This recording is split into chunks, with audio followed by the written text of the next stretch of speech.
Hello and welcome back to another episode of Ecoscapes with Suraj Naik. Your journey into the world of beautiful landscapes and soulful outdoor spaces.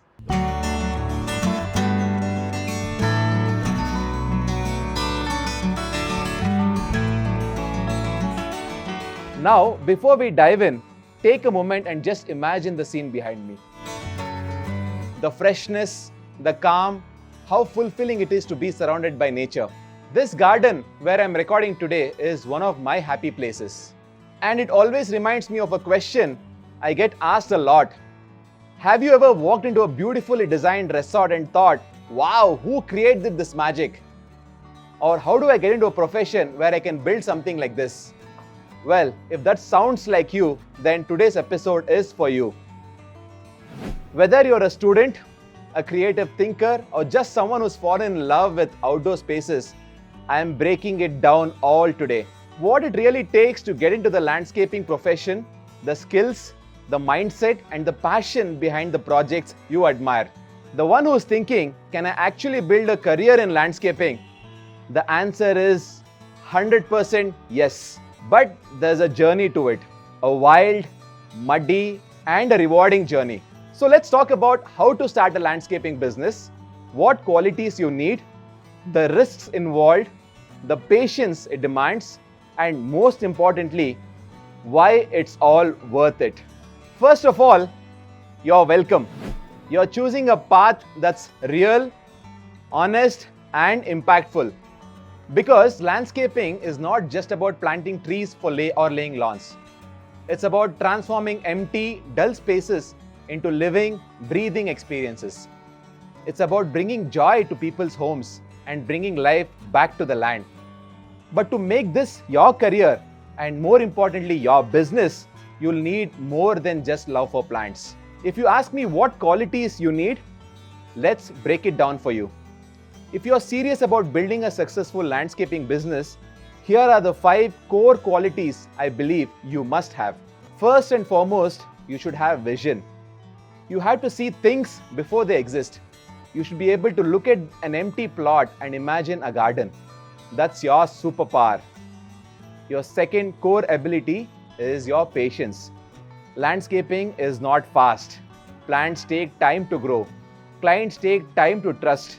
Your business will take time to build. But if you stay the course, magic happens. Your third point is your work ethic. This business is physical. You will sweat, you will hustle, you will dig, lift, coordinate with a lot of people, and some days you will do all of it yourself. So be ready for it. And the fourth quality you should possess is you should be curious.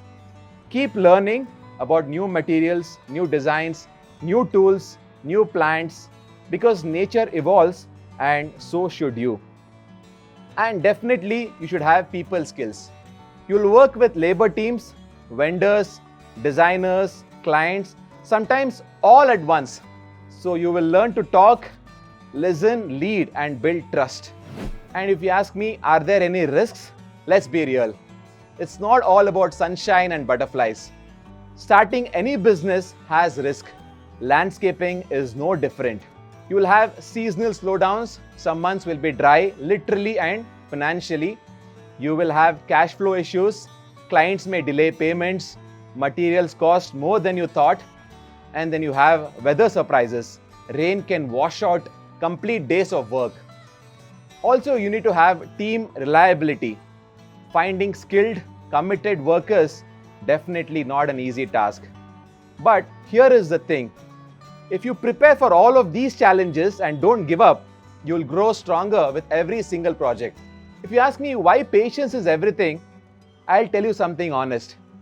When I started Ecoscapes, I thought I would make it big in 2 years.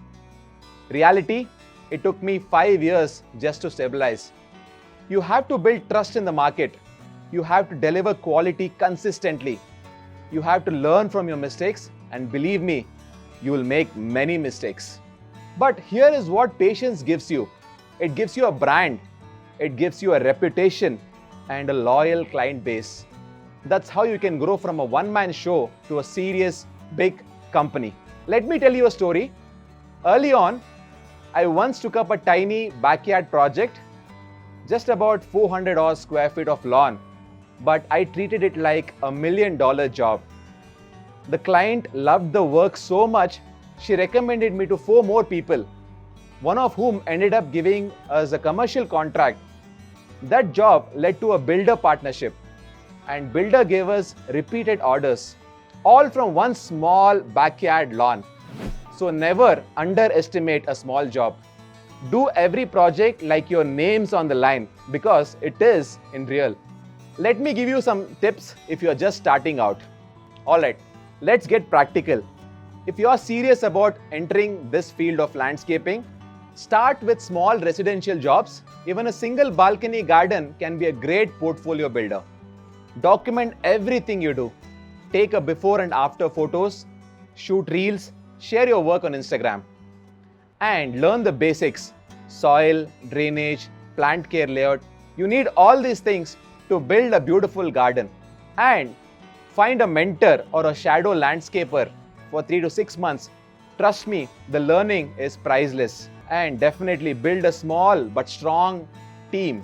Quality over quantity is most important.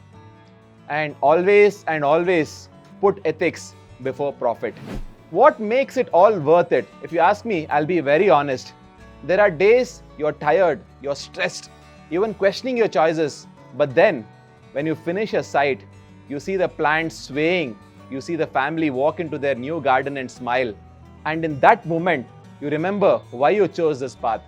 You're not just a landscaper, you are an artist, an environmentalist, a creator of experiences.